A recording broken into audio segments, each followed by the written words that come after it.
Hello. Let's see. Here we go.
Another opening, another show in Philly, Boston, or Baltimore. A chance for stage folks to say hello. Another opening of another show. Another job that you hope at last will make your future forget your past. Another pain where the ulcers grow. Another opening of another show. 4 weeks you rehearse and rehearse. 3 weeks and it couldn't be worse. 1 week, will it ever be right? Then out of the hat, it's that big first night. The overture is about to start. You cross your fingers and hold your heart. It's curtain time and away we go. Another opening of another show.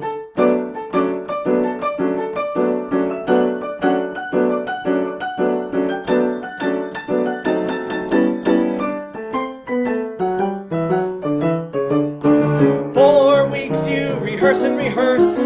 3 weeks and it couldn't be worse. 1 week, will it ever be right? Then out of the hat, it's that big first night. The overture is about to start. You cross your fingers and hold your heart. It's curtain time and away we go. Another opening, just another opening of another show. Got a little frog in my throat at the end there. Hi, everybody. Oh, this is so exciting. Um, oh my gosh. Hi, Marianne and Kim Evans and Anita Miller. I adore you. And Jessie Fry and Renee Baker. Up. Shakes. Quote. Anyway, and Jen Perry, of course. Hi, friends. My name is Gary Adler, and I am a former musician. Specifically, you can probably judge by the way I pound on the piano and the way I shout my vocals that I'm a former theater musician. Um, this series I am calling Make Him Stop. And the idea is that you have one underemployed musician marking the second year of Broadway being shut down, performing 3 songs for your entertainment. For those of you who've been keeping score at home, this coming Friday, March 12th, marks the first anniversary of when Broadway actually shut down. And it seems that we can get bowling alleys going and casinos and sporting events and restaurants and even schools, but no theater, no live performance. So I thought I would just make my own thing just to really cheer myself up. And hopefully it'll cheer you up as well. Now, one thing I do want to make clear about these performances that I'm going to give is that I intend to do this once a week on Monday nights at 7:30 p.m. until one of two things happen. Either I get bored with it and stop, and quite frankly, that could happen by the second song tonight, or someone hires me for a job, thereby making me stop. See how clever that is? One thing I do want to put out there before we get too involved is I don't want any of you to expect these performances to be what's the word? Good. But I hope that you have a fun time and that whatever I can bring to you tonight takes you out of the gloom and doom that you've probably been living in, just as I have been living in the same kind of gloom and doom. Whether you're at home working too much because you're working from home and your bosses think you can just work all the time, or you're trying to teach your child algebra and you never learned algebra to begin with, or you're not working at all. I just hope this cheers some people up. So let's see who the heck is here. Charlie Schwartz. Oh my God, Harada. She's here, but she can't see me. Well, okay. Marianne is fixing it. Good. Yes, another open, another show counted as the first song. You may have caught a little bit of Cats in the middle of that tune, but that's because Cats is everything. So let me tell you about this phrase. Hi, Brenda Silverman. My prom date's here, everyone. Oh, and now Anne Harada can see me. Hi, Anne. Oh, this is so exciting. I feel like Marie's Crisis. For those of you who don't know what that is, look it up. Except it's Gary's personal crisis. Anyway, let me tell you about the phrase "make him stop" and where that came from. Back in 1992, there was a wonderful musician conductor named Leo Caruson who hired me to be his associate conductor on a national tour of Annie. And my job was to play the piano in the pit every night and conduct once in a while. And this tour lasted for about a year. I had learned way back in high school that I could make people laugh by playing certain little ditties on the piano to draw attention to myself and be humorous. So one of the things I learned in 10th grade was this tune.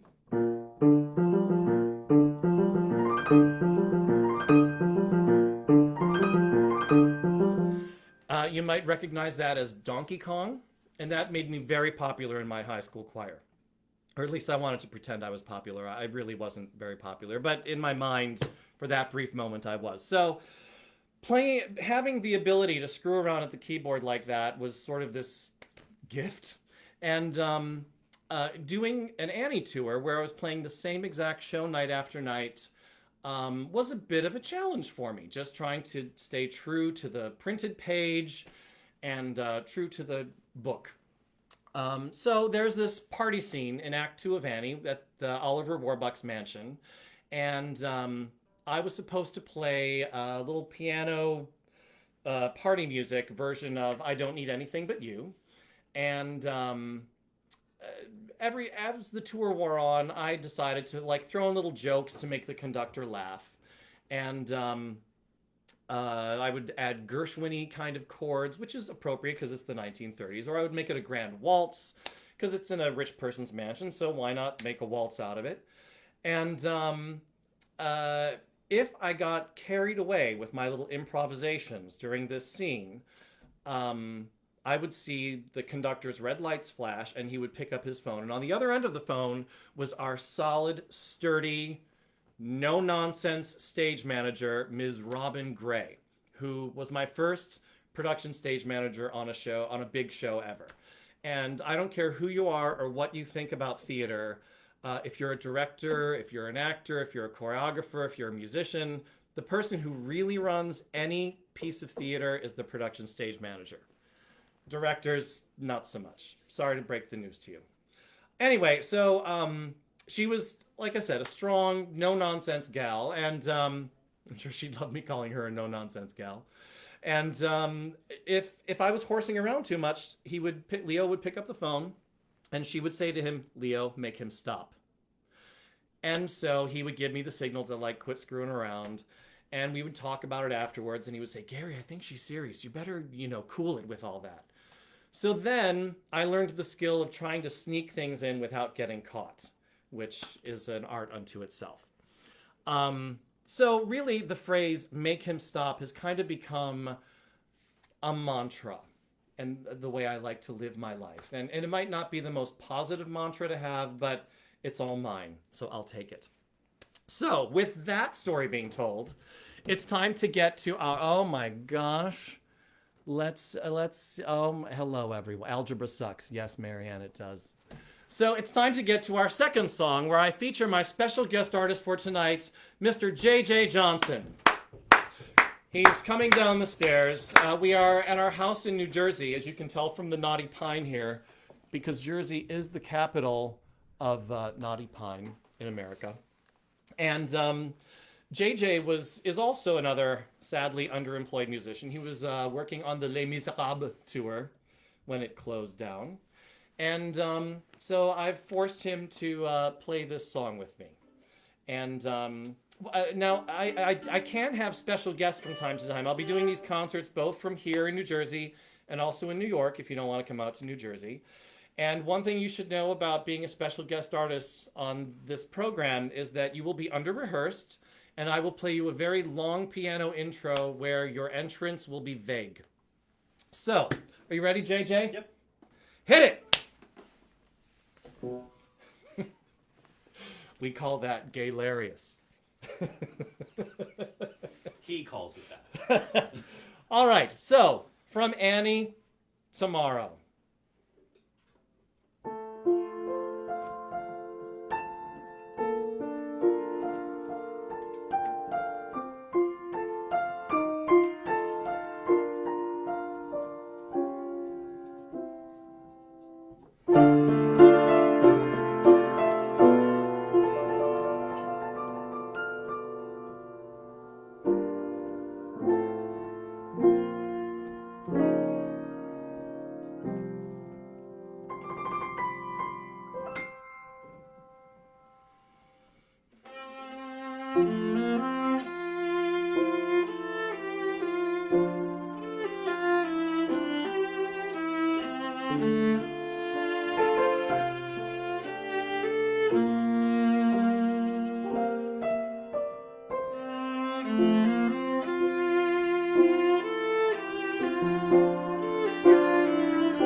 Bravo. Thank you, JJ. Thanks. Beautiful job. Thank you, Mr. Adler. Now, you'll be happy to know that while that was happening, the dog came down the stairs. There he is. There's Maxter. Maxter. Oh, yes. Now he's going to be sniffing in between my legs until he's taken away. If I had a nickel. Anyway, thanks, JJ. You're welcome. Bye. Bye. Good luck with your music. So that was Tomorrow. Oh, thank you, Mark Hartman. Mark Hartman says you make the viola sound practically resonant. He laughed from upstairs. So, time for the last song. I know, is it over already? Not quite, because I still have one more story to tell. So, this song I wanted to have as my closing number, sort of like how Judy Garland used to do Over the Rainbow at the end of every concert. You knew as soon as you heard Over the Rainbow, she was going to be heading backstage for a cocktail and a handful of pills. Well, this song will sort of do the same thing for me. When you hear me bring back this song at the end of any concert, you know it's done. So, I wanted to sing this song for two reasons. One, for that it would be like an iconic closing number for myself, and it has also this circle of hell that you can get into where you can end the song on sort of a deceptive cadence and do a key change, and then end on another deceptive cadence and do another key change, and you can just keep changing keys, and it can go on forever and ever. So, I would like you to experience that. Pardon me while I drink my water. Anyway, so I wanted to have these lyrics memorized for this performance. Be off book, as we say in show business. So I was studying the lyrics and thinking a lot about this song, and it's if you just hear the lyrics and hear the song as a standalone number, it kind of sounds like a melancholy love/breakup song. But it was written for a musical about theater artists and sung by theater artists. And the more I think about it, about what these words say, they really kind of speak to me now in a way they haven't spoken before. Not being able to be working as a theater artist for solidly over a year now. So I was thinking about these lyrics, and I thought about what I used to tell the kids, as we say, who wanted to go into show business. And I would say, only go into show business and go into theater if you can't do anything else, which doesn't mean that you don't have any other abilities. It means that you love it so much that you can't see yourself living any other kind of life. And yes, there are a lot of rough times in theater. We're going through one now. But the occasional times that are magical and wonderful really make all of the BS very much worthwhile. So, with that in mind, hopefully I'll get the words right, and I will sing my closing number for you.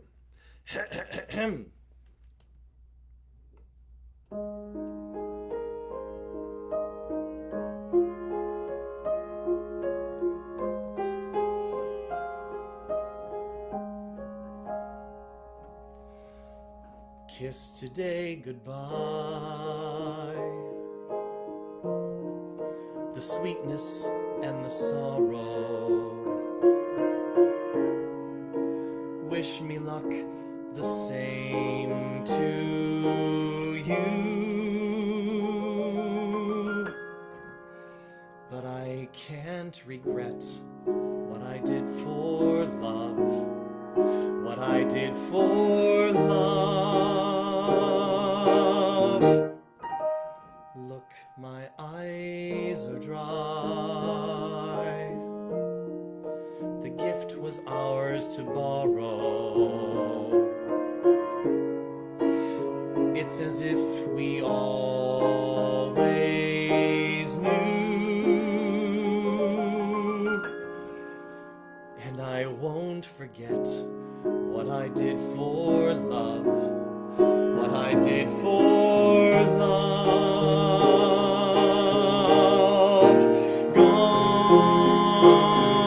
Gone, love is never gone. As we travel on, love's what we'll remember. Kiss today goodbye, and point me toward tomorrow. We did what we had to do. Won't forget, can't regret what I did.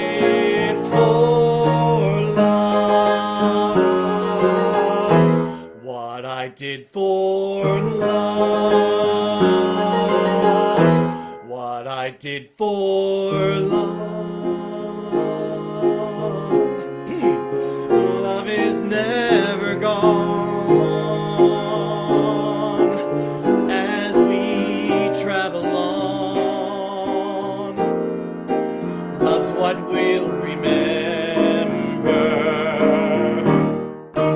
Kiss today goodbye and point me toward tomorrow. We did what we had to do. Won't forget, can't regret what I did for love. What I did for love. What I did for love. We're not done yet. Love is never gone as we travel on. Love's what we'll remember. Kiss today goodbye. Another key change, can you believe it? And point me toward tomorrow. We did what we had to do.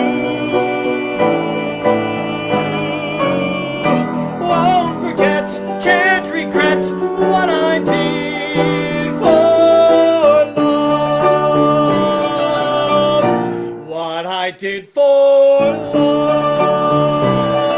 Your turn. What I did for love.